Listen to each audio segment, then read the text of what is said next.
In this video, I'll show you how to throw or make a party in Adopt Me.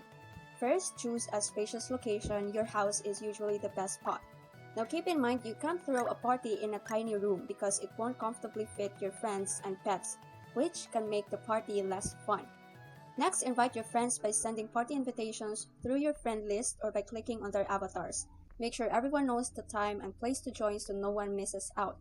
Then decorate your party area with balloons, lights, and party hats, all of which you can buy using Box. Adding music with a jukebox or other sound devices helps keep the energy high and makes the party feel lively. During the party, enjoy dancing, trading pets or items, and sharing virtual snacks with your guests. It's also great to take group screenshots to capture those fun memories. Remember, a successful party in Adopt Me needs enough space, good decorations, music, and most importantly, make sure everyone feels welcome and included. With these steps, you'll be ready to host an amazing party that your friends won't forget.